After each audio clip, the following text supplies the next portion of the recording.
श्री सच्चिदानंद सद्गुरु साईनाथ महाराज की जय। सद्गुरु श्री साईनाथुनि शरद बाबू जी की जय।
श्री सच्चिदानंद सद्गुरु साईनाथ महाराज की जय।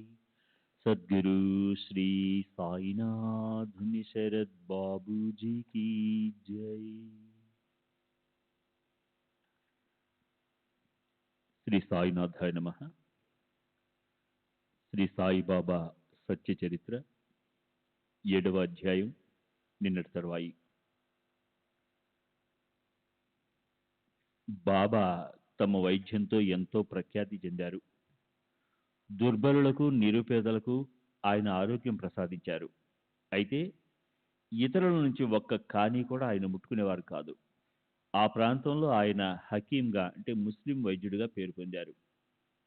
ఈ వైద్యము ఇదంతా ఇతరుల కోసమే. తమ స్వలాభం పట్ల ఆయన ఎప్పుడూ ఉదాసీనులుగానే ఉండేవారు. ఇతరుల ప్రయోజనాలు సాధించడం కోసం సహించడానికి ఎంతో కష్టమైనటువంటి సంకటాలను కూడా ఆయన స్వయంగా భరించేవారు. దీని గురించిన ఓ విలక్షణమైన కథను నేను శ్రోతలకు వర్ణిస్తాను. దాంతో బాబా వ్యాపకత, దయార్ద్రత మీకు తెలుస్తాయి.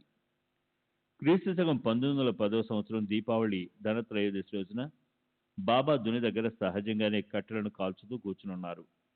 దుని భయంకరంగా మండుతుంది.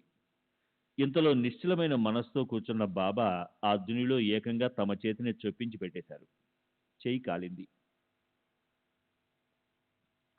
మాధవ్ అనే పేరుగల ఆయన సేవకుడు అప్పుడు ఆయన వద్దే ఉన్నాడు. అతను అనుకోకుండా ఎందుకో అటు చూశాడు. మాధవరావు దేశపాండే కూడా అప్పుడు ఆ పక్కనే ఉన్నాడు. అతను కూడా వెంటనే పరిగెత్తి అక్కడ కూలబడిపోయి బాబా నడుం పట్టుకుని ఆయన్ని వెనక్కి లాగాడు. తర్వాత అతను బాబాని ఏమని అడిగాడు చూడండి. ఆహా దేవా, ఎందుకు ఇలా చేశారు? దేశపాండే అలా అనగానే బాబా స్పృహలోకి వచ్చి ఇలా అన్నారు. అరే, ఒడిలోంచి జారి ఓ పసిపాప కమ్మరి వాని కొలింలో పడిపోయింది. ఓ కమ్మరి మనిషి భార్య తన భర్త కేక విని భయంతో పరుగెత్తి వెళ్ళింది. ఆమె పాపను తన ఒళ్ళో పెట్టుకుని కొలిమి తిత్తుని ఊదుతోంది. ఊదుతూ ఊదుతూ పరధ్యానంలో ఒళ్ళో పాప ఉందన్న సంగతి మర్చిపోయింది. ఆ పాప ఎంతో అల్లరి పిల్ల. అక్కడి నుంచి జారి కొలిమిలో పడిపోయింది. వెంటనే ఆ పాపను నేను లేవనెత్తాను. ఆ పాపను లాగడానికి నేను పోవటం వల్ల ఇలా అయింది. నా చేయి కాలినా పర్వాలేదు, పాప ప్రాణం దక్కిందంటే చాలు.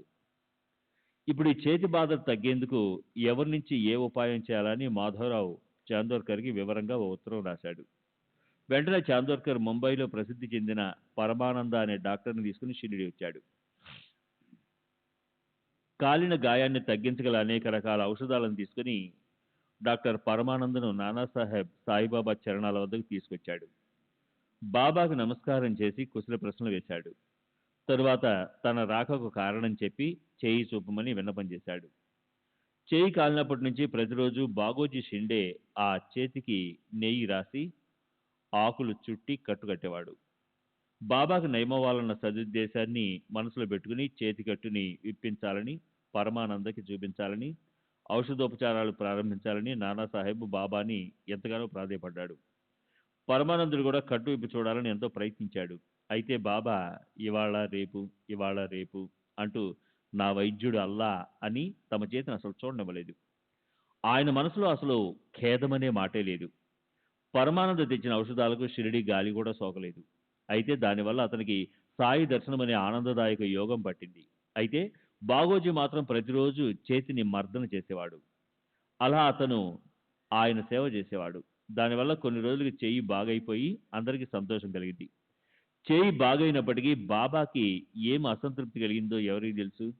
ఉదయం కాగానే ప్రతిరోజు కట్టుకట్టే సంబరం నడిచేది. చేతికి ఏ విధమైన బాధ లేకపోయినా ప్రతిరోజు ఆయనకి నిష్కారణంగా ఆ చికిత్స, నొప్పి లేకపోయినా నేతితో ఆ మర్దన ఆయన సమాధి వరకు జరిగాయి. అణిమాద్యష్ట సిద్ధులను ప్రాప్తింపజేసుకున్న సాయిబాబాకు బాగోజీ చేసే ఈ ఉపాసన నిజానికి అవసరం లేదు. అయితే భక్తుల శ్రేయస్సుపై ఉన్న ఇష్టం మూలంగా బాబా బాగోజీకి నిత్య నియమంగా చేసే ఈ ఉపచారాన్ని చేయనిచ్చేవారు. పూర్వజన్మలో చేసుకున్న మహాపాపం వల్ల కుష్టు లాంటి భయంకర రోగమనే దుఃఖాన్ని బాగోజీ అనుభవించాల్సి వచ్చింది. అయితే అతనిది ఎంతటి అదృష్టం అంటే అతనికి బాబాతో కలిసి సహజీవనం చేసే యోగం పట్టింది. బాబా లెండి బాగుకు బయలుదేరితే బాగోజీ ఆయనకి ఛత్రధారి అయ్యేవాడు. దేహమంతా కుష్టి వ్యాధితో నిండిపోయినా బాబా సేవ చేసే విషయంలో అతనికి మొదటి స్థానం లభించింది. ప్రతిరోజు ఉదయాన్నే లేచి బాబా దుని పక్కన స్తంభానికి ఆనుకుని విశ్రాంతిగా కూర్చున్నప్పుడు బాగోజీ సేవ చేయటం కోసం హాజరయ్యేవాడు. కాళ్ళకి చేతులకి ఉన్న కట్లను విప్పేయడం, ఆయా స్థానాల్లో కండరాలున్న భాగాన్ని మర్దన చేయడం, మర్దన చేసిన స్థానంలో నేతిని రాయడం మొదలైన సేవలను బాగోజీ చేస్తుండేవాడు. గత జన్మలో మహాపాపి అయిన బాగోజీ షిండే కుష్టి వ్యాధితో దేహమంతా నిండిపోయి తీవ్ర అనారోగ్యంతో ఉండేవాడు. అయినప్పటికీ అతను బాబాకు గొప్ప భక్తుడయ్యాడు. కుష్టి వ్యాధి అతని వేళ్లని తినేసింది. దుర్వాసనతో అవయవాల్లో పురుగులు పడ్డాయి. అలా ఎంతో దురదృష్టవంతుడైనప్పటికీ అతను బాబా సేవా సుఖం వల్ల ఉత్కృష్ట భాగ్యశాలయ్యాడు. అంటే సేవ చేయడానికి ఎవరొచ్చినా సాయిబాబా ఎవరిని కూడా తిరస్కరించేవారు కారు. పైగా వాళ్లతో ప్రేమగా ఉండేవారు.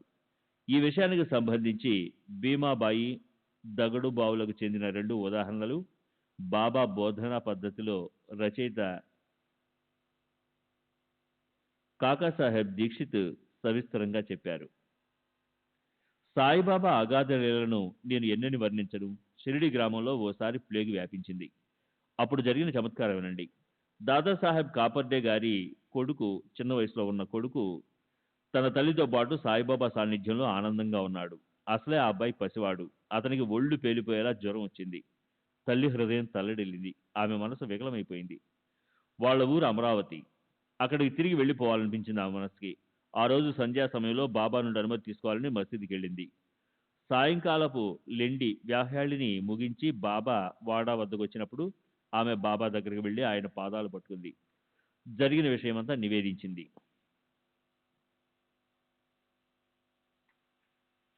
అసలే స్త్రీలకు కంగారు ఎక్కువ. అందులోనూ పిల్లవాడికి వచ్చిన తీవ్రమైన వణుకు పెరుగుతోందే గాని తగ్గడం లేదు. ప్లేగు గురించిన భీతి పెరిగింది. కనుక జరిగిన విషయమంతా ఆమె పదే పదే బాబాకు వివరంగా చెప్పసాగింది. దానికి సమాధానంగా బాబా మృదుమధుర మంజుల నాదంతో ఆమెతో ఇలా అన్నారు. ఆకాశంలో మబ్బు తెరలు కమ్ముకున్నాయి అంటే కష్టాలు వచ్చాయి. వర్షం కురిసి పంటలు పండుతాయి, మబ్బులు తొలగిపోతాయి అంటే వచ్చిన కష్టాలు తొలగిపోతాయి.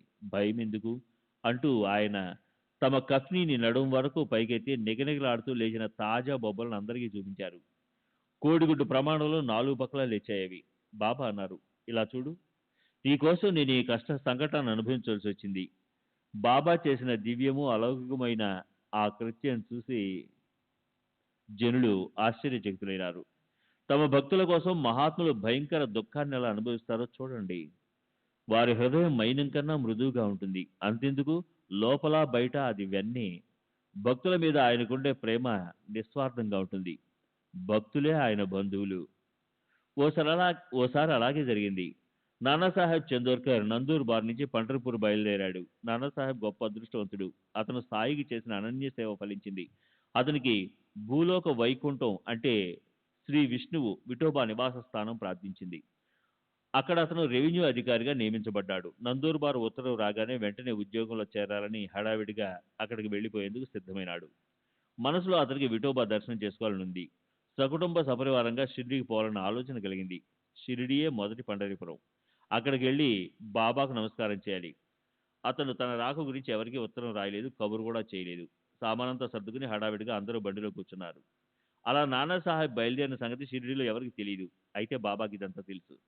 ఆయన దృష్టి సర్వత్రా వ్యాపించి ఉంటుంది కదా. నానాసాహెబ్ సత్వరం బయలుదేరాడు. అతను నీమ్గాం పొలిమేరకు వచ్చేసరికి షిరిడీలో జరిగిన గొప్ప చమత్కారం వినండి. బాబా మసీదులో మహల్సాపతి, అప్పాషిండే, కాశీరాం చింపే మొదలైన భక్తులతో ముచ్చటిస్తూ కూర్చునున్నారు. ఇంతలో బాబా ఇలా అన్నారు, మనం నలుగురము భజన చేద్దాం. పండరి ద్వారాలు తెరుచుకున్నాయి. మనం ఆనందంగా భజన చేద్దాం. సాయిబాబాకి 3 కాలాల గురించిన సంపూర్ణ జ్ఞానం ఉండేది. నానాసాహెబు పండరిపురానికి వెళ్ళడానికి బయలుదేరిన వార్త ఆయనకి తెలుసు. నానాసాహెబ్ గ్రామ పొలివరిలోని శివ అనే కాలువ దగ్గరికి వస్తుండగానే బాబాకి ఆనందంగా భజన చేయాలన్న కోరిక కలిగింది. భజన పండరిపురాలా జాయేచే జాయించి తిథెంచె మజలా రాహ్యాచే తిథెంచె మజలా రాహ్యాచే ఘరతే మాజా రాయాచే. తాత్పర్యం, పండరిపురానికి పోవాలి పోవాలి, అక్కడే నేను ఉండిపోవాలి, అదే నా ప్రభుని నివాస స్థలం. బాబా స్వయంగా భజన చేయసాగారు. దగ్గరే కూర్చున్న భక్తులు వారిని అనుకరిస్తూ వంత పాడారు. పండరి ప్రేమలో అందరూ లీనమైపోయారు. ఇంతలో నానాసాహెబ్ వచ్చాడు. అతను తన కుటుంబ సభ్యులతో సహా ఆయన పాదాలు స్పృశించి ఇలా అన్నాడు, మహారాజ్ ఇప్పుడు మాతో పాటు పండరిపురానికి రావాలి. మీరు హాయిగా నిశ్చింతగా ఉండాలి. అలా విన్నపం చేయవలసిన అవసరమే లేదు నిజానికి. ఎందుకంటే బాబా అప్పటికే పండరిపురానికి వెళ్ళడం కోసం ఎంతో ఉత్సాహంగా భజన చేస్తున్న స్థితిని భక్తులు అతనికి చెప్పారు. బాబా చేసిన ఈ లీలకు నానాసాహెబు ఆశ్చర్యచకితుడయ్యాడు. అతని కంఠం పూడుకుపోగా బాబా చరణాలపై తన తలను పెట్టాడు. తరువాత ఆయన ఆశీర్వాదపూర్వకంగా ఇచ్చిన విభూతి ప్రసాదాన్ని నుదిటి పెట్టుకుని అతను పండరిపురం వెళ్లేందుకు బయలుదేరాడు. ఇలా చెప్పుకుంటూ పోతే గ్రంథం విస్తరించిపోతుంది. కనుక ఇతరుల దుఃఖాన్ని నివారణ చేసే ఈ విషయాన్ని ఇంతటితో ఆపేస్తాను. బాబా చరిత్రకు అంతం లేదు. ఈ అధ్యాయాన్ని ఇక ముగిస్తాను. తరువాత అధ్యాయంలో మిగిలిన ఇతర కథలను నేను నా శ్రేయస్సు కోసం చెప్తాను. ఈ నేను అనే అహం వృత్తిని మనసులో నుంచి తీసేద్దామన్నా పోవడం లేదు. ఈ నేను అనేది ఎవరో నిశ్చయంగా తెలియటం లేదు. సాయిబాబాయే స్వయంగా తమ చరిత్రను చెప్తారు. మానవ జన్మ మహత్వాన్ని చెప్తారు. తమ భిక్షా పద్ధతిని వర్ణిస్తారు. బాయిజాబాయి భక్తిని, తమ భోజన కౌశలాన్ని కూడా చెప్తారు.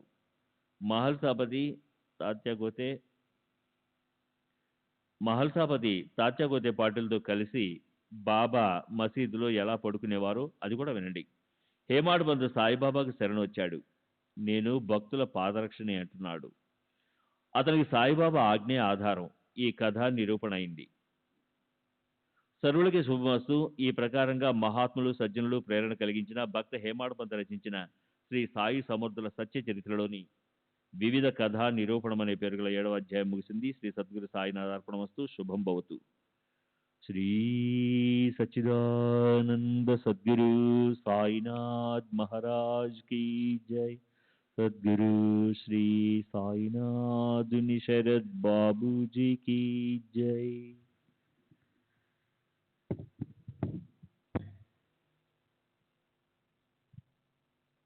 శ్రీ సాయి సచరిత్రము 8వ అధ్యాయము. నరజన్మ మహిమ, భిక్షాన్న సేవనం, బయాజాబాయి భక్తి వర్ణన, అలాగే తాత్యా మల్సాపతి మసీదు శయనం. గడిచిన అధ్యాయంలో చెప్పింది ఏమిటంటే సాయిబాబా ఎలా హిందూ అయ్యారు లేక ఎలా ముస్లిం అయ్యారు. షిరిడీ అదృష్టం ఎంతటిదంటే అది బాబాకి నివాస స్థానమైంది. మొదట్లో బాబా పసివాడుగా ఎలా ఉన్నారు, తర్వాత పిచ్చి ఫకీరు ఎలా అయ్యారు. మొదట్లో బీడుపడిన బంజరు భూమిలో ఆయన అందమైన తోటను ఎలా పెంచారు. కొంతకాలం తర్వాత అదే ప్రదేశం వాడ ఎలా అయింది. అలాగే దౌతి, ఖండయోగం మొదలైన బాబా చేసిన అసమానమైన యోగ ప్రక్రియలను కూడా వర్ణించారు. తమ దేహాన్ని శ్రమపెట్టి భక్తుల దుఃఖాన్ని బాబా ఎలా సహించేవారో కూడా చెప్పబడింది. సాయినాథులు భక్త రక్షకులు, ఆయన్ని నేనెంతని వర్ణించను. ఇప్పుడు నరజన్మ గొప్పదనం, సాయిబాబా భిక్షా పద్ధతి గురించిన వర్ణన, బయాజాబాయి మహాత్ములను సేవించే పద్ధతి, ఆశ్చర్యాన్ని గొలిపే బాబా భోజనం చేసే తీరు, అలాగే తాత్యాకోతే పాటిల్, బాబా మహల్సాపతి వీళ్ళు ముగ్గురు మసీదులో నిద్రించే పద్ధతి, బాబా రహతాలో ఉండే కుశాల్ చంద్ మార్వాడి ఇంటికి పోతూ ఉండటాన్ని గురించి కూడా వినండి. ఉదయాస్తమానాలు ప్రతిరోజు అవుతాయి. ఏళ్లకు ఏళ్ళు అలాగే గడిచిపోతుంటాయి. ఆయుష్లో సగం నిద్రలోనే గడిచిపోతుంది. మిగిలినది కూడా హాయిగా అనుభవించడానికి వీలుండదు. బాల్యంలో ఆటల మీద దృష్టి, యవ్వనంలో తారుణ్య స్త్రీల పట్ల అనురక్తితో ఆసక్తితో పెట్టే పరుగులు, వృద్ధాప్యంలో అశక్తతతోనూ రోగాలతోనూ నిరంతరం దిగుళ్లతోనూ ఉంటుంది మానవ జన్మ. పుట్టి పుష్టిగా పెరగటం, ఉచ్ఛ్వాస నిశ్వాసాలు తీసుకుంటూ ఉండటం, అనేక సంవత్సరాలు జీవించటం, వీటితో జన్మ సార్థకమైందని అనగలమా? పరమాత్ముని ప్రాప్తింపచేసుకోవటమే మానవ జన్మకి ముఖ్య కర్తవ్యం. లేకపోతే జీవితమంతా కడుపు నింపుకునే కుక్కలు, పందులు మొదలైన వాటికి మనకి తేడా ఏముంది? కుక్కలు కూడా తమ కడుపు నింపుకుంటాయి, ఇష్టం వచ్చినట్లు సంతతిని పెంచుకుంటాయి. అలాంటప్పుడు ఇక నరజన్మలో విశేషం ఏముంది? ఇద్దరి అవస్థ ఒకలాగే ఉంటుంది. పిండ పోషణ, మైథునం అదే ఒకవేళ నరదేహానికి సాధన అయితే, అదే ఒకవేళ ఈ జన్మకి అంతిమ ధ్యేయం అయితే ఆ నరజన్మ నిరర్ధకమే. ఆహార నిద్రాది చతుష్టయంతోనే తినటం, త్రాగటం, నిద్రించడం, మైథునం, భయం అనే 4 రకాల తోనే ఒకవేళ ఆయుష్ ఖర్చయిపోతే కుక్కలకి మానవులకి తేడా ఏముంటుంది? ఆలోచించి దాని గురించి నిర్ణయించండి.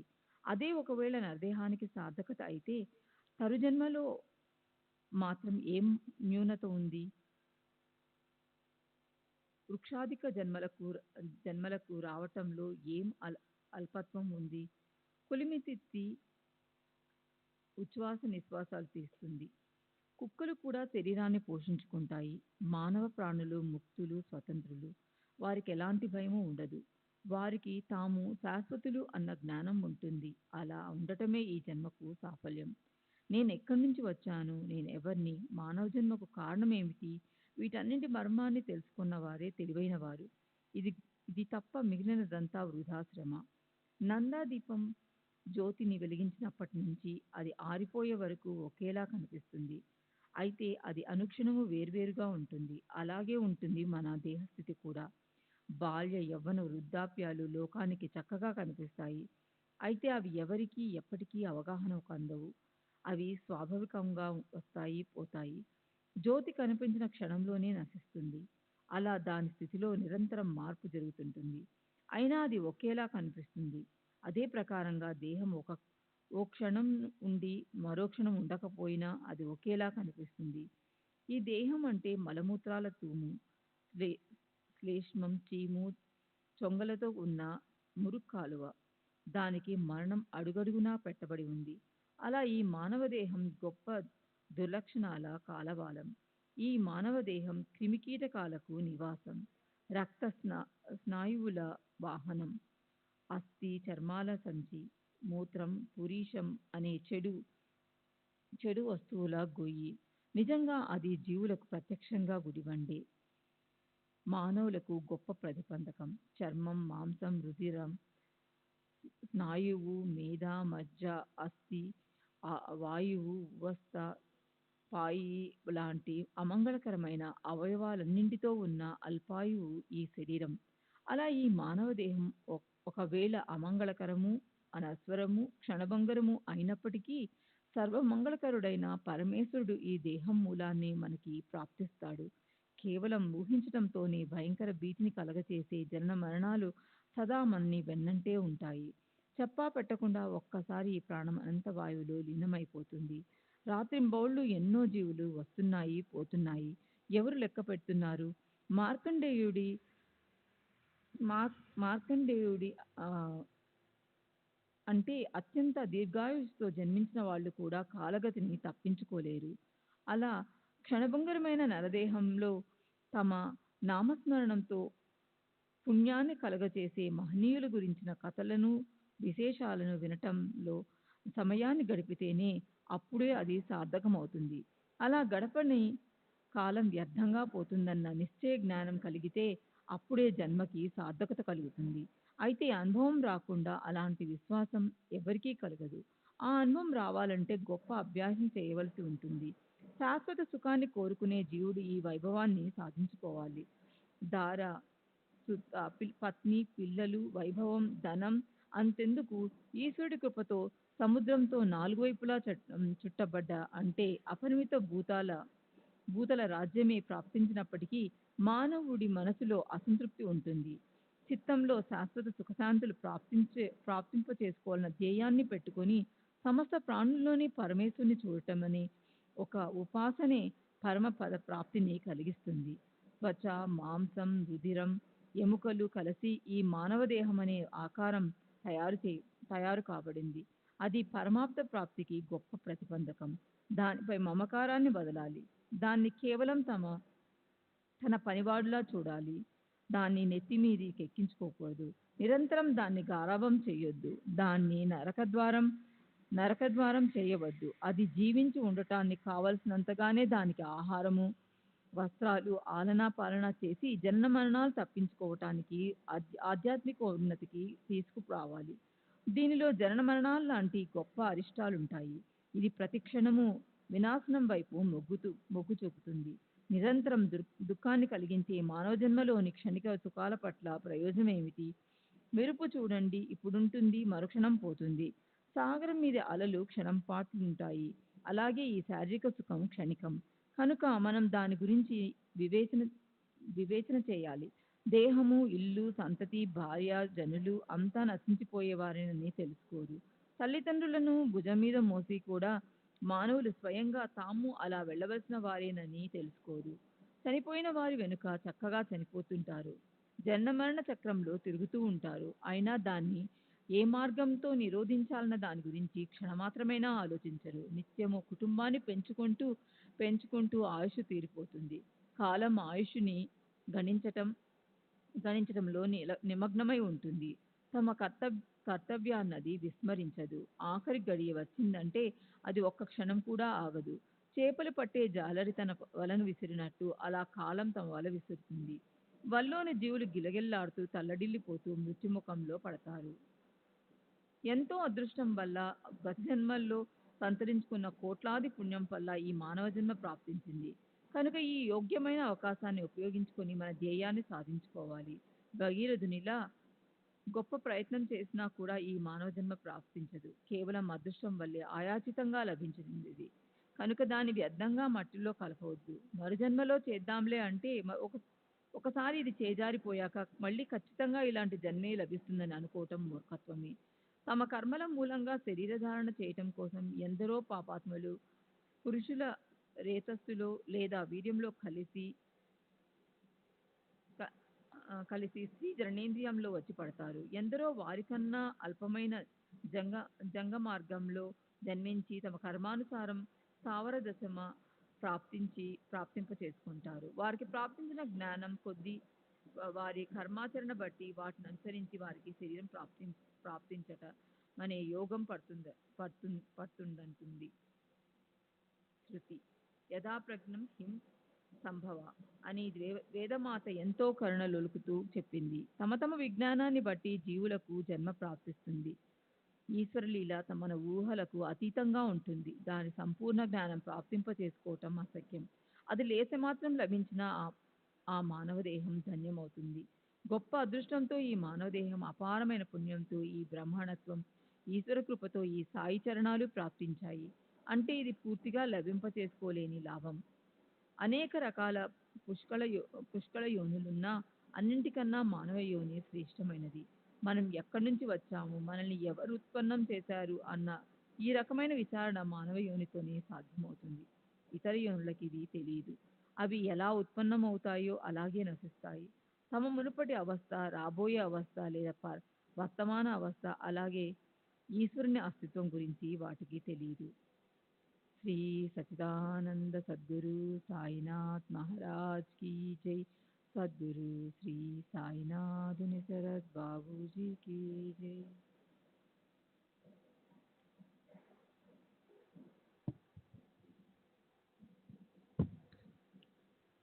శ్రీ సచ్చిదానంద సద్గురు సాయినాథ్ మహారాజ్ की जय. సద్గురు శ్రీ సాయినాథుని శరత్ బాబూజీ की जय. కనుక వివేక వైరాగ్యాలను స్వీకరించి మానవుడు తన భజన చేస్తాడని ఈ నరదేహాన్ని నిర్మించి ఈశ్వరుడు ఆనందయుక్తుడయ్యాడు. నాశవంతమైన దేహాన్ని కలిగిన నరుడు మోక్షప్రాప్తి కోసం వ్రత వైకల్యాలు, మంత్రతంత్రాలు, దాన ధర్మాలు ఇత్యాది సాధనలు చేస్తే అప్పుడు అతను అవినాశి నారాయణుడవుతాడు. మోక్షప్రాప్తికి సాధన అయిన నరదేహం లాంటి వస్తువు ఈ సృష్టిలో మరోటి లేదు. గారడివాడు గొప్ప చతురుడు. అతను అజ్ఞానుల ఎదుట తన ఆటను ప్రదర్శించడు. తన చాతుర్యంలోని రహస్యం లేదా సారాన్ని తెలుసుకోగల ప్రేక్షకులంటేనే అతనికి ఇష్టం. అలాగే పశువులు, పక్షులు, వృక్షాలు ఇత్యాది సముదాయాన్ని, జీవజంతువులను అసంఖ్యంగా సృష్టించిన పరమేశ్వరుడికి పశ్చాత్తాపయుక్త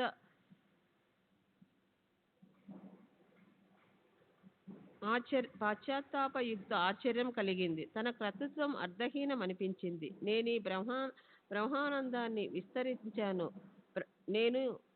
బ్రహ్మాండాన్ని విస్తరించాను. అందులో చంద్రుడు, సూర్యుడు, తారకల సమూహాన్ని సృష్టించాను. ఈ కుశలతను ఎవరు కూడా కించెత్తైనా గ్రహించటం లేదు.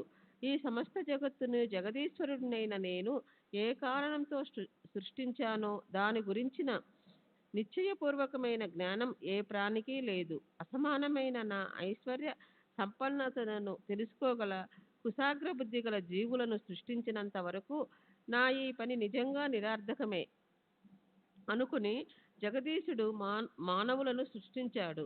సారాసార బుద్ధితో నా సామర్థ్యాన్ని తెలుసుకుని, నా గొప్ప వైభవాన్ని, అపూర్వమైన నా శక్తిని, అలాగే ఇదంతా మాయా లీల అని, ఇదంతా ఆశ్చర్యపూర్వకంగా తెలుసుకున్న వారే జ్ఞానాన్ని ప్రాప్తింప చేసుకుంటారు. నా చింతన చేస్తారు, ధ్యానం చేస్తారు. వారు ఆశ్చర్యచకితులైనప్పుడు నా ఆట పూర్తవుతుంది. ప్రేక్షకుల ఆనంద సంపన్నత అదే నా ఆటకు చెందిన నా సంపన్నత. జగత్తును శాసించే నా కుశలతను చూసిన మానవుడు తాను కృతార్థుడనైనాడని అనుకుంటాడు. కామ్య కర్మలు మనసుకు ఆనందమిచ్చే కర్మలు చేయటం, ద్రవ్యోపార్జన, డబ్బు సంపాదించటం, దానికోసమే శరీరాన్ని పోషించటం ఇది కాదు కావలసిందే. జీవుడిలో ప్రాణం ఉండగానే బ్రహ్మజ్ఞానం సంపాదించటంలోనే ఆయుష్ముకి సాఫల్యత ఉంది. తత్వం అంటే అభేద జ్ఞానం. దాన్నే ఉపనిషత్తుల్లో బ్రహ్మజ్ఞానం అంటారు. పరమాత్మని ఉపాసించటమన్నా అదే. భక్తులు అనే భగవంతుడన్నా అదే.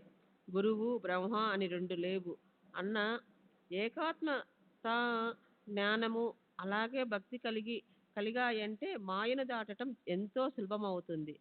శ్రద్ధావంతులైన యోగ్య పురుషులు జ్ఞాన వైరాగ్యాలను ప్రాప్తింప చేసుకుని ఆత్మానందంలో నిమగ్నమవుతారు. వారే భక్తులనే అదృష్టశీలురని తెలుసుకోవాలి.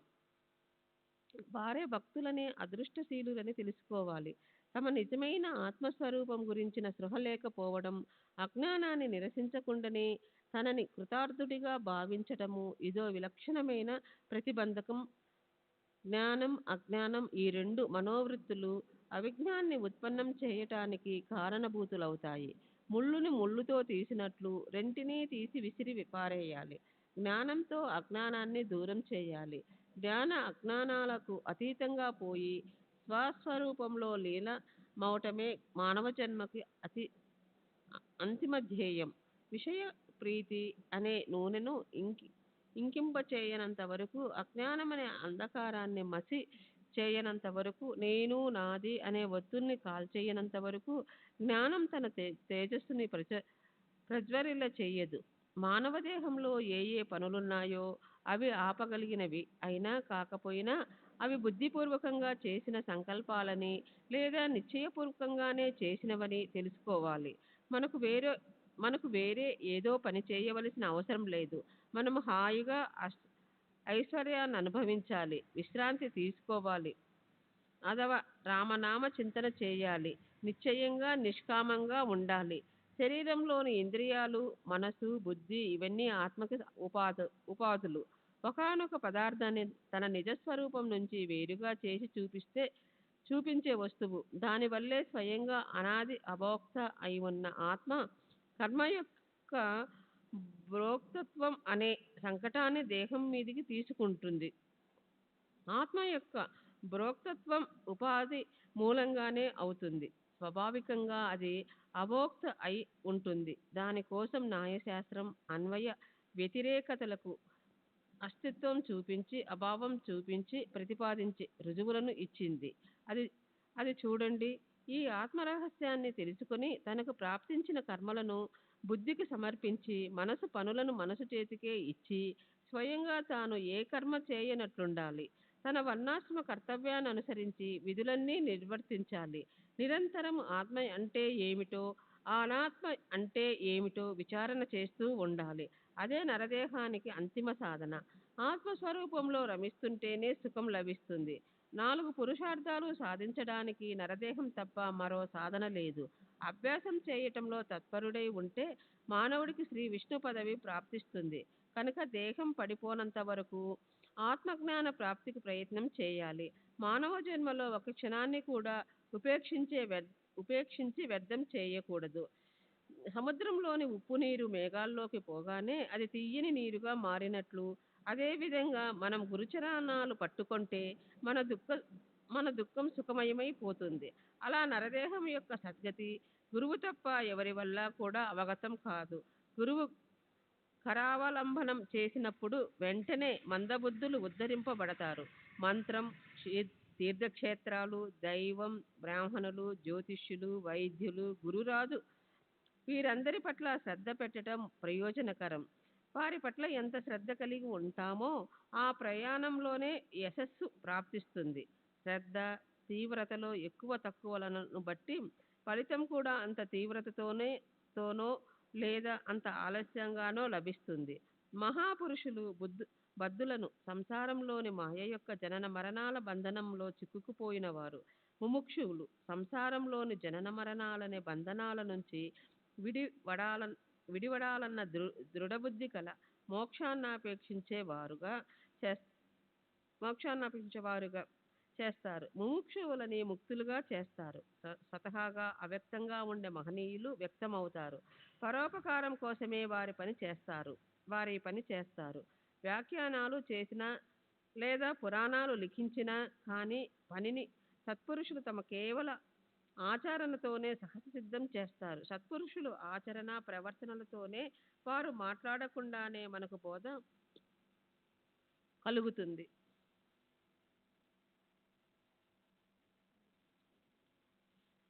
క్షమ, శాంతి, నిస్సంగం, భూతదయ, పరోపకారం, ఇంద్రియ నిగ్రహం, నిహంకారం ఇవన్నీ ఆచరణలోకి తీసుకొచ్చిన మానవులు అరుదుగా లభిస్తారు. పుస్తక పఠనంతో ప్రాప్తించినవి ఒకానొక వ్యక్తి ఆచరణ చూస్తే ప్రాప్తిస్తాయి. అసంఖ్యతారకుల సముదాయం ఇవ్వలేని ప్రకాశాన్ని ఒక సూర్యుడు ఇస్తాడు. అలాగే ఈ గొప్ప మనసున్న సత్పురుషులు కూడా వారి సహజక్రియ అనంతకోటి జీవులను బంధవిముక్తులను చేసి అత్యంత సుఖాన్ని ఇస్తుంది. శ్రీ సచ్చిదానంద సద్గురు సాయినాథ్ మహారాజ్ కి జై. సద్గురు శ్రీ సాయినాథుని శరత్ బాబూజీకి జై.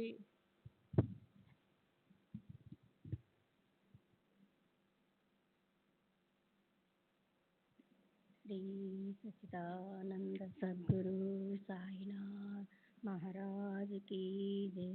సద్గురు శ్రీ సాయినాథ్ శరత్ బాబూజీ की जय. వీరిలోనే సాయి మహారాజ్ ఒక ఐశ్వర్యవంతులైన శ్రేష్ఠ మహాపురుషులు. అయితే ఆయన ఆచరణ మాత్రం ఓ ఫకీరు ఆచరణలా ఉండేది. ఆయన నిరంతరం ఆత్మానందంలో లీనమై ఉండేవారు. ఆయన స్వరులతోనూ సతతము సమదృష్టితో వ్యవహరించేవారు. ఆయన వద్ద నేను నాది అన్న భావనే లేదు. జీవమాత్రుల పట్ల సదా దయార్థ హృదయులై ఉండేవారు. జీవులందరిలోనూ మూర్తీభవించిన భగవంతుణ్ణి చూసేవారు. సుఖము లభించినందుకు హర్షించేవారు కాదు. దుఃఖము ప్రాప్తించినందుకు శోకించేవారు కాదు. ఆయనకి మహారాజు నిరుపేద ఇద్దరూ ఒకలానే అనిపించేవారు. అలాంటి ఆయన చాతుర్యము ఏమైనా సాధారణ విషయమా? కేవలము కనుబొమ ముడివేసి చేసే కనుసైగతో ఓ క్షణంలో నిరుపేదను రాజుగా చేయగలరు. ఆయన భుజానికి జోలి వేసుకొని ఇంటింటికి తిరుగుతుండేవారు.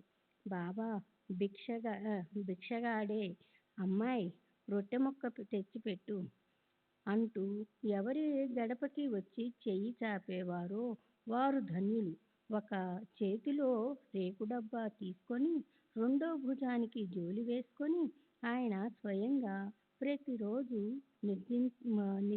నిర్దిక్షింపబడిన కొన్ని ఇళ్లకు తిరుగుతుండేవారు. కూర, సాంబారు, పాలు, మజ్జిగ లాంటి పదార్థాలన్నీ భక్తులు రేకు డబ్బాలో నింపేవారు. వారి భోజన కుశలత చూడండి. అన్నము, రొట్టెల కోసం జోలి చూపేవారు. పలుచని పదార్థాలు ఏవైనా సరే రేకు డబ్బాలో నింపుకునేవారు. పదార్థము రుచిని గ్రహించాలన్న కోరిక ఆయనకు ఎలా ఉంటుంది? రుచిని గ్రహించాలన్న లోభానికి నాలుక దగ్గర స్థానమే లేదు. అలాంటప్పుడు మనసులో మాత్రము ఎక్కడి నుంచి వస్తుంది? జోలిలో పడిన వాటిని తిని తృప్తి పడాలంటే అవి రుచిగా ఉన్నాయా లేదా అన్న ఆలోచనే ఉండేది కాదు. అసలు రుచిని అనుభవించాలన్న కోరికే లేదు. పగలు రాత్రి గ్రామంలో ప్రతిరోజు భిక్ష చేసి తెచ్చి కడుపు నింపుకొని తృప్తిగా ఉండేవారు. ఆ భిక్షకు మాత్రం ఏమైనా నియమం ఉందా? మనసుకి తోచినప్పుడు భిక్ష చేసేవారు. ఒక్కోసారి రోజుల్లో 12 సార్లు గ్రామంలో భిక్ష కోసం పోతుండేవారు. ఆ ప్రకారంగా తీసుకొచ్చిన అన్నాన్ని మసీదులోని మట్టి పాత్రలో పెట్టేవారు. అందులోనే కాకులు, కుక్కలు వచ్చి తినేవి. అయితే ఆయన వాటిని ఎప్పుడూ బయటికి తోలేవారు కాదు. మసీదుని ప్రాంగణాన్ని ఊడ్చే ఆమె కూడా అందులోంచి 10-12 రొట్టె ముక్కలు తన ఇంటికి తీసుకెళ్ళేది. అయితే బాబా ఆమెను ఎప్పుడూ వారించేవారు కాదు. కుక్కల్ని, పిల్లుల్ని బయటికి తరిమేయటమేనా? దాన్ని స్వప్నంలో కూడా ఎరుగరు. ఆయన పేదలను, దీనులను వద్దని అడ్డుకుంటారా? నిజంగా బాబా జీవితము ధన్యము. మొదట్లో పిచ్చి ఫకీరు అన్న పేరుతో లోకంలో ఆయన ప్రసిద్ధులైనారు. రొట్టె ముక్కను యాచించి కడుపు నింపుకునే ఆయనలో గొప్పతనం మాత్రం ఎక్కడ? ఆయన ఫకీరన్న మాటే నిజమే. అయితే చేతికి ఎముక లేదు. ఆయన నిరుపేక్షలే అయినా స్నేహపాత్రలు బయటికి చాంచల్యంగా ఉన్నా లోపల ఎంతో ప్రశాంతత ఉండేది. అలా ఆయన తత్వం అవగాహనకు అందేది కాదు.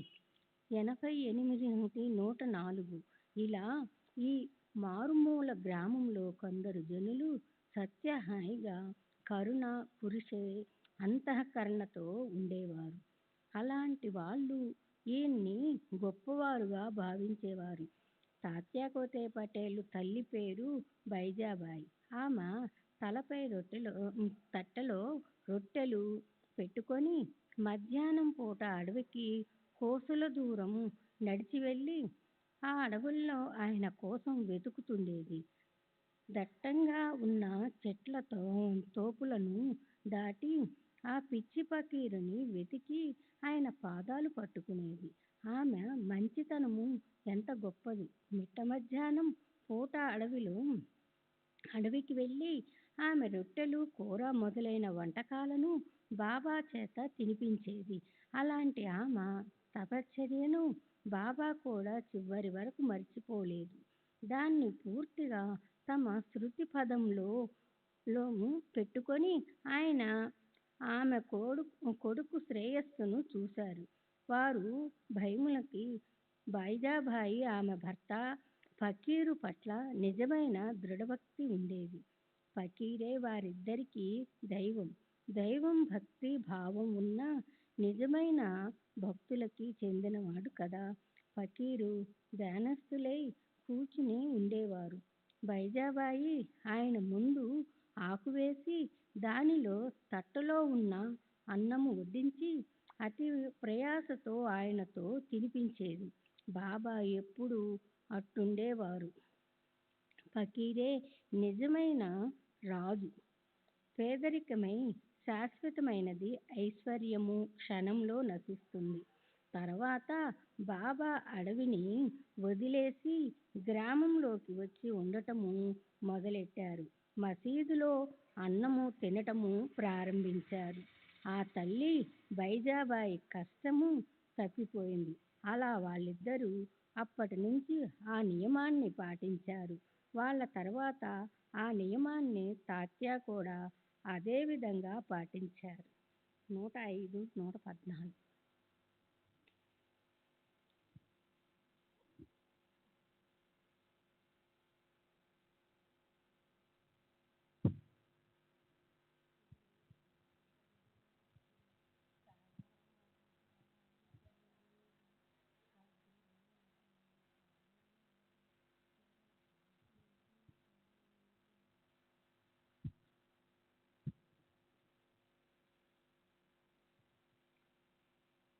మహనీయులు నిజంగా ధన్యులు.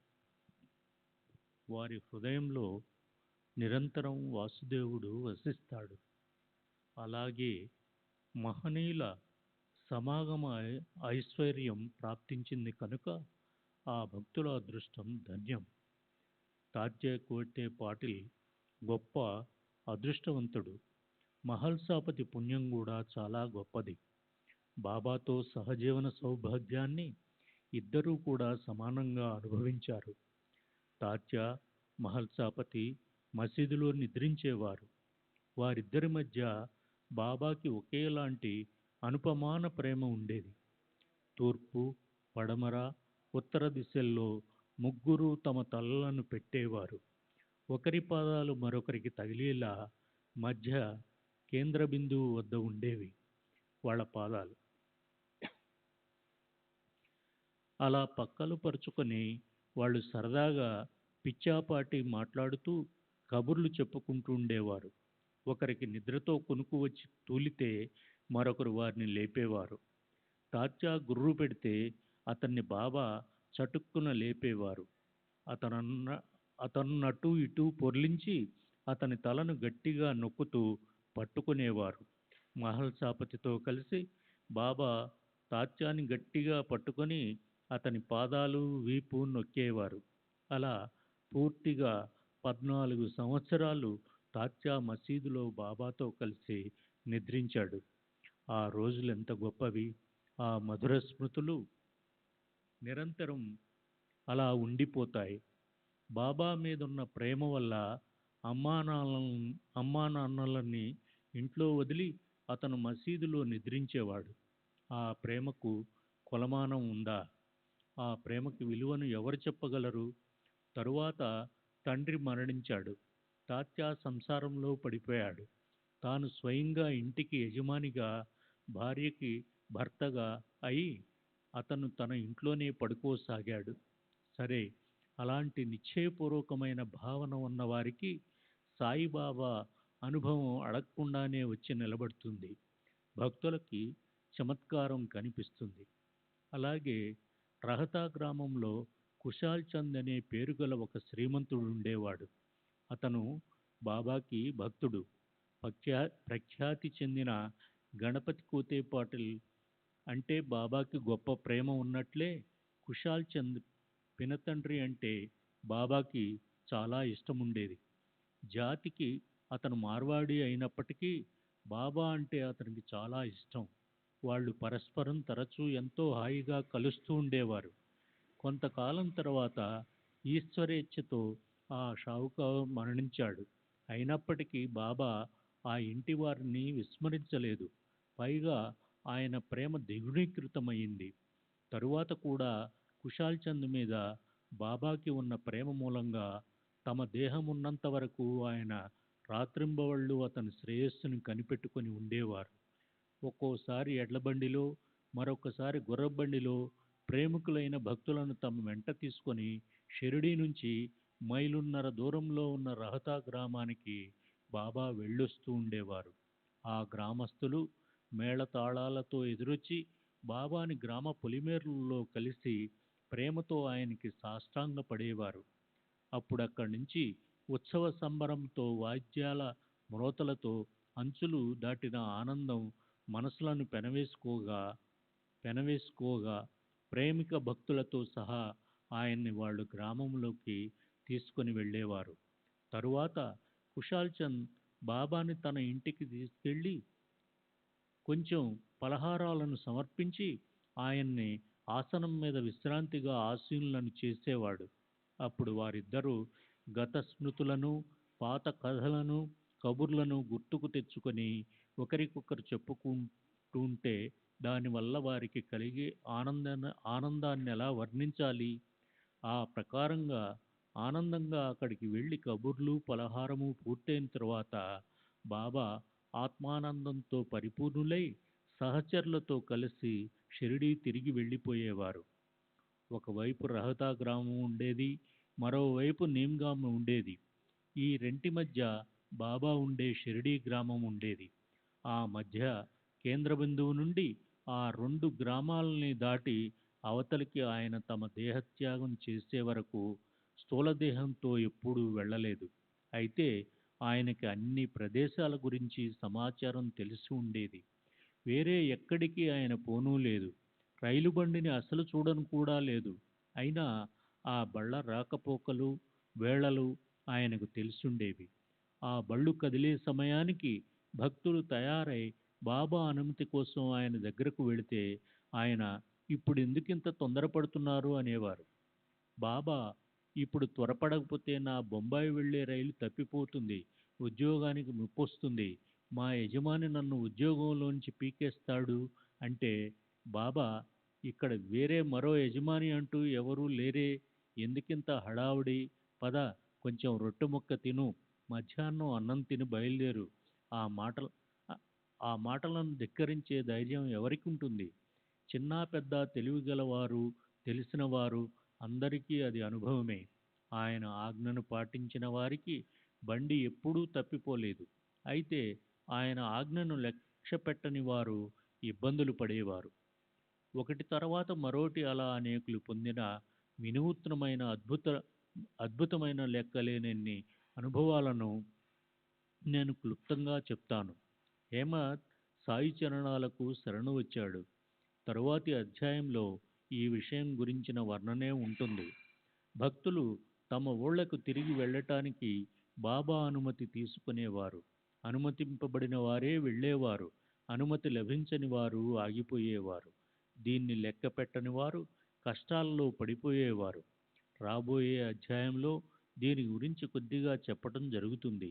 అలాగే బాబా మధుకరి వృత్తి, తుమ్మిద పువ్వుల్లోంచి మకరందాన్ని కొంచెం కొంచెంగా తెచ్చినట్లు ఇంటింటా భిక్ష చేసి తీసుకొచ్చిన అన్నంతో జీవనం సాగించటంని అంగీకరించటం, ఆ ప్రకారంగా భిక్ష చేసి తీసుకొచ్చిన అన్నం ఎందుకు తినాలి, పంచసూనం మొదలైన పాతకాల ప్రక్షాళనం అంటే ఏమిటి అన్న విషయాలు ముందు చెప్పబడతాయి కనుక శ్రోతల చరణాలకు అనుక్షణం ఆదరంతో వింతు చేస్తున్నాను. మీరు మీ శ్రేయస్సు కోసం శ్రీ సాయి చరిత్ర వినండి. సర్వశ్రీ శుభమస్తు. ఈ ప్రకారంగా సత్పురుషులు సజ్జనులు ప్రేరణ కలిగించిన భక్త హేమాత్ పంత్ రచించిన శ్రీ సాయి సమర్థుల సత్య చరిత్రలో నరజన్మ గొప్పదనం, భిక్షాన్న సేవనం, బాయజాబాయి భక్తి వర్ణన, అలాగే తాత్య, మహల్సాపతి, మసీదు సైనా అనే పేరుగల 8వ అధ్యాయం ముగిసింది. శ్రీ సద్గురు సాయినాథార్పణమస్తు. శుభం భవతు.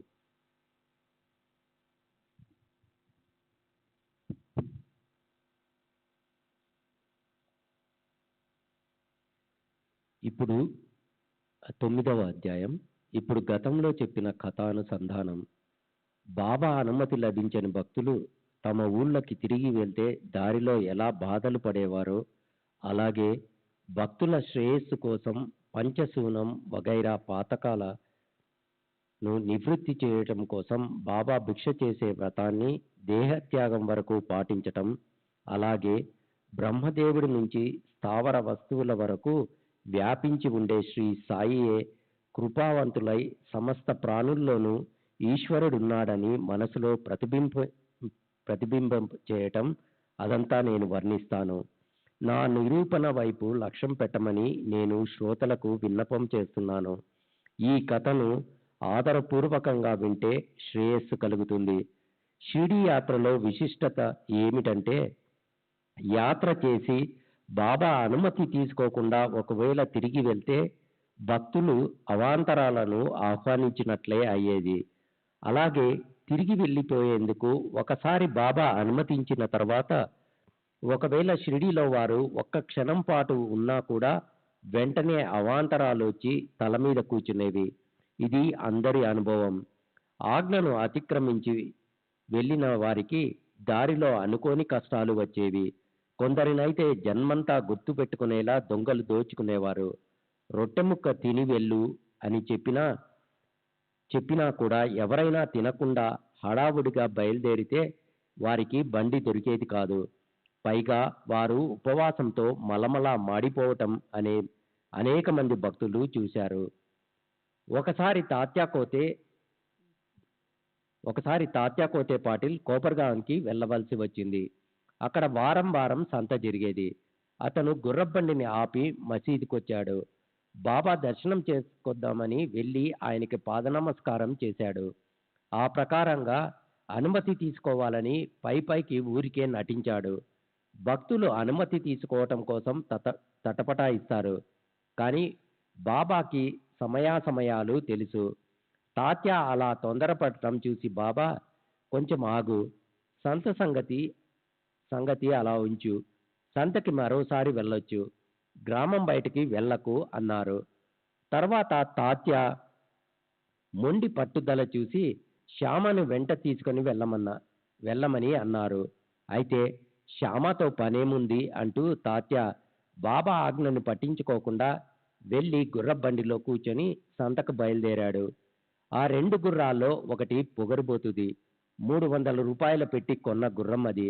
అంత పెద్ద మొత్తం ఇచ్చి కొన్న ఆ గుర్రం సావుల్ బావి వద్దకు రాగానే ఎంతో విశృంఖలంగా పరిగెత్తసాగింది.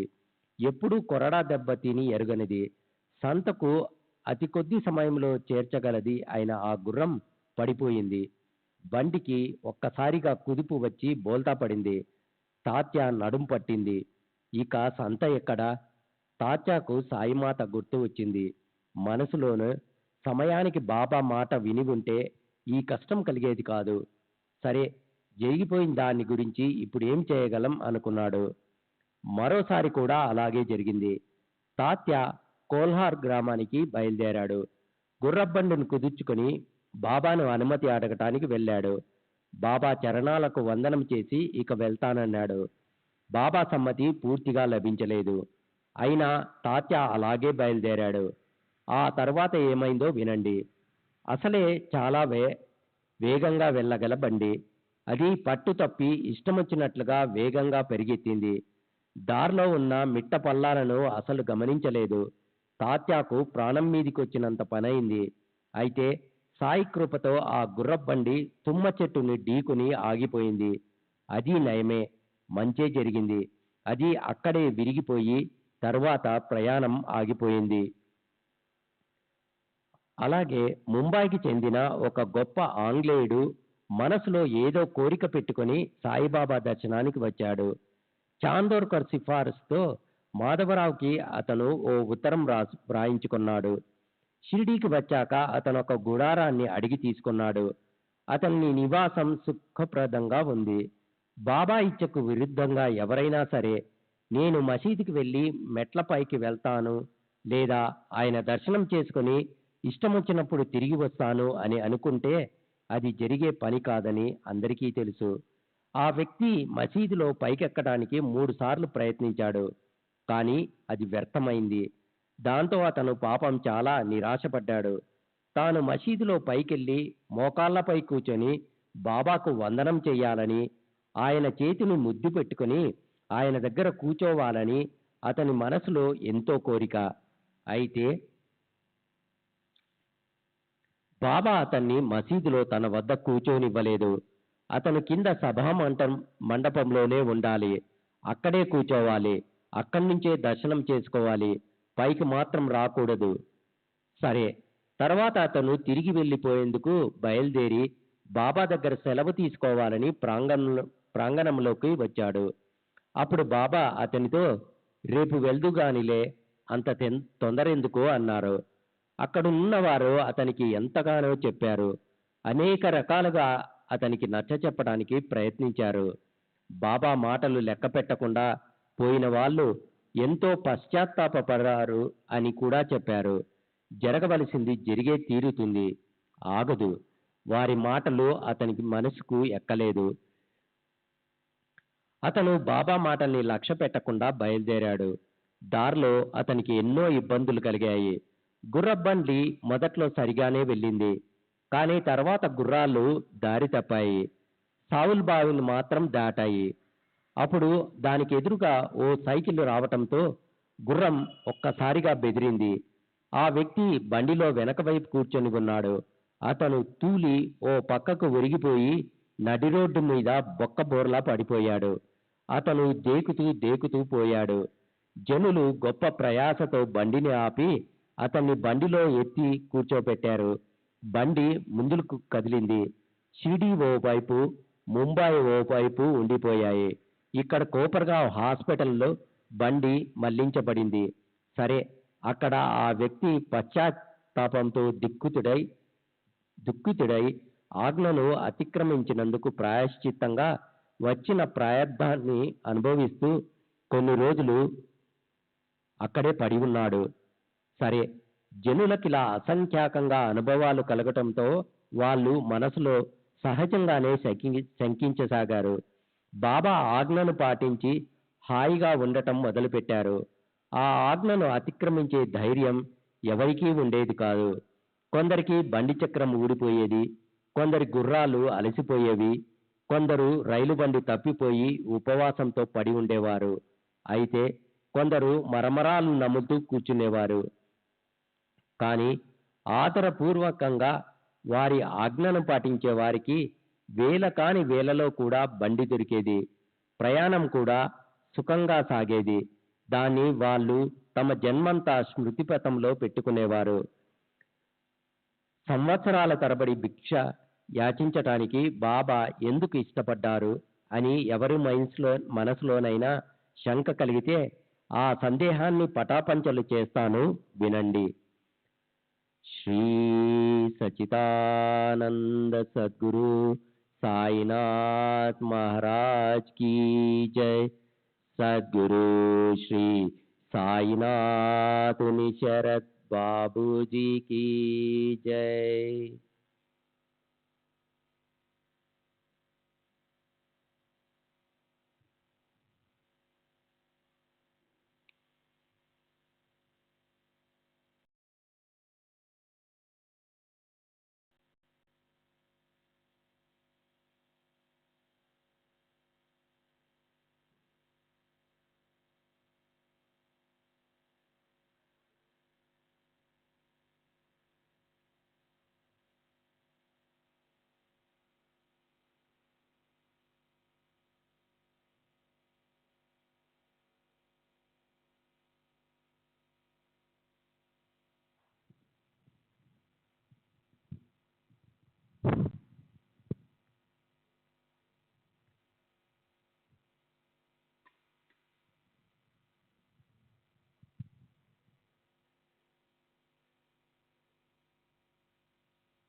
श्री सच्चिदानंद सद्गुरु साईनाथ महाराज की जय। सद्गुरु श्री साईनाथ धुनी शरद बाबू जी की जय। साई रहम नजर करना, बच्चों का पालन करना। साई रहम नजर करना, बच्चों का पालन करना। जाना तुमने जगत पसारा, सब ही झूठ जमाना।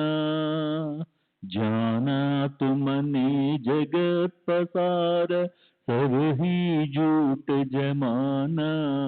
साई रहम नजर करना, बच्चों का पालन करना। साई रहम नजर करना, बच्चों का पालन करना। मैं अंधा हूँ बंदा आपका, मुझसे पद दिखलाना। मैं अंधा हूँ बंदा आपका, मुझसे पद दिखलाना। साई रहम नजर करना, बच्चों का पालन करना। साई रहम नजर करना, बच्चों का पालन करना। दास गणों कहे अब क्या बोलूं, थक गई मेरी रसना। दास गणों कहे अब क्या बोलूं, थक गई मेरी रसना।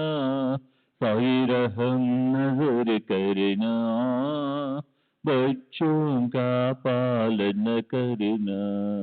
साई रहम नजर करना, बच्चों का पालन करना। रहमो नजर करो अब मोरे साई, तुम बिना नहीं मुझे माँ बाप भाई। रहमो नजर करो मैं अंधा हूँ बंदा तुम्हारा। मैं अंधा हूँ बंदा तुम्हारा। मैं ना जानू, मैं ना जानू, मैं ना जानू अल्लाह इलाही। रहमो नजर करो, रहमो नजर करो अब मोरे साई। तुम बिना नहीं मुझे माँ बाप भाई। रहमो नजर करो काली जमाना, मैंने गमाया। काली जमाना मैंने गमाया। साथी आखिर का, साथी आखिर का, साथी आखिर का तुम बिना कोई। रहमो नजर करो, रहमो नजर करो अब मोरे साई। तुम बिना नहीं मुझे माँ बाप भाई। रहमो नजर करो अपने मस्जिद का झाड़ू गड़ो है। अपने मस्जिद का झाड़ू गड़ो है। मालिक हमारे, मालिक हमारे, मालिक हमारे तुम बाबा साई। रहमो नजर करो, रहमो नजर करो अब मोरे साई। तुम बिना नहीं मुझे माँ बाप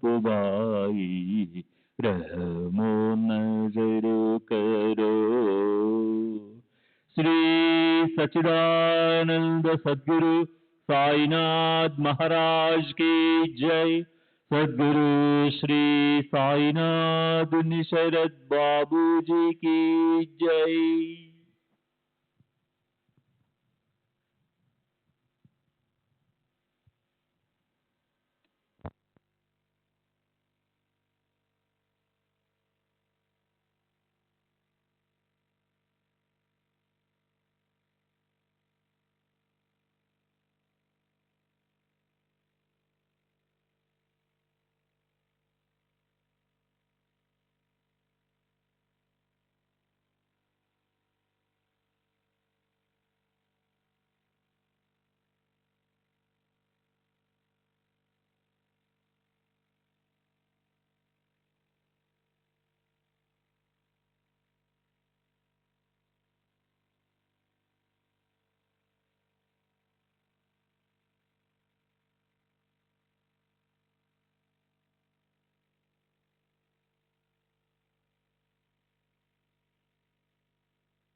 श्री सच्चिदानंद सद्गुरु साईनाथ महाराज की जय। सद्गुरु श्री साईनाथुनि शरद बाबू जी की जय।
Baba Sai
Sai Baba Sai Baba Sai Baba